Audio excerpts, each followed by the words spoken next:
আজকে তোমাদের সাথে একটা গল্প শেয়ার করি। আমি ডাল রান্না করতে পারি না বলে আমার বিয়ে ভেঙে গিয়েছিল। কিভাবে সেটা আজকে তোমাদের আমি জানাবো। হুট করে আমাদের যেখানে শপিং মল, যেখানে আমরা বাজার করি, সেখানে থেকে একটা ছেলে আমাকে দেখতে এসেছিল। আর আমি সেটা মানে আগে জানতাম না, হুট করেই দেখতে এসেছিল। পরে জানালা দিয়ে দেখলাম যে আমার পরিচিতই ছেলেটা। পরে আমার আম, যখন দেখলো আমাকে, আমি দেখলাম হয়তো আমাকে চিনতো কিনা আমি জানি না। আমি চিনতাম, একটু একটু আমি চিনতাম। আর চিনতাম বললেও ভুল হবে, আমি বেশ কয়েকবার তাকে দেখেছি। আমি যখন কলেজে যেতাম ওই রাস্তা দিয়ে যেতাম। আর বেশ কয়েকবার ওই কলেজ রাস্তায় আমার সাথে দেখা হয়েছে। আর আমাকে দেখতে আসে, আমি খুবই অবাক হয়ে গিয়েছিলাম যে আমাকে চেনে কিনা। তারপরে ওর অনেকেই এসেছিল ওর সাথে, 10-12 জন তো হবেই। আর ভাবি, বোনেরা অনেকেই দেখতে এসেছিল। তারপর হলো কি, আমাকে জিজ্ঞাসা করলো তার মামা যে আমি কি কি রান্না পারি বা সব রান্না পারি কি না। তো আমার মা সবই বলল যে হ্যাঁ সবই পারে, কিন্তু ডাউল রান্না করতে পারে না। তো তাদের মধ্যে একটা বাচ্চা মেয়ে ছিল। তো তার মামা বলল যে আমার এই ছোট্ট মেয়েটাই তো ডাউল রান্না করতে পারে, আর আপনার মেয়ে পারে না।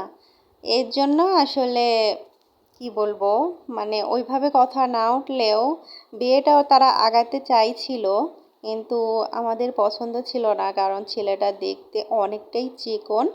আর হলো যে একটু দেখতে নেশাখোর নেশাখোর। পরে জানতে পারলাম খোঁজ খবর নিয়ে যে ছেলেটা সত্যিই নেশা করে, কিন্তু তার মামা বলেছিল যে বিয়ের পরে সব কিছু ঠিক হয়ে যাবে আর নেশা করবে না, সেটা বলেছিল। কিন্তু আমাদের সেটা ভালো লাগেনি কথাটা শুনতে, কারণ যে নেশা করে সে কখনোই ভালো হতে পারে না। আর আপনাদেরও যদি কারো বিয়ে লাগে, কখনোই জেনে শুনে একটা নেশাখোর ছেলের সাথে দিতে যাবেন না, কারণ তারা যতই আগে বলুক না কেন যে তারা নেশা করবে না বা ভালো হয়ে যাবে, তারা কখনোই কিন্তু ভালো হতে পারে না। নেশার মধ্যে তাদের থেকেই যায়।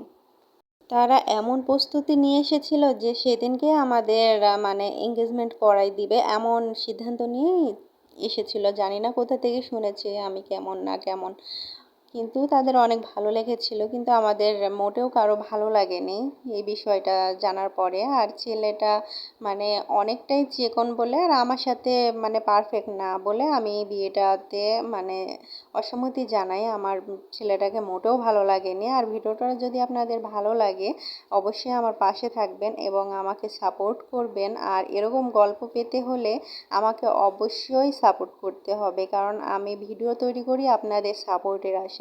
আশা করি ভালো থাকবেন। আসসালামু আলাইকুম।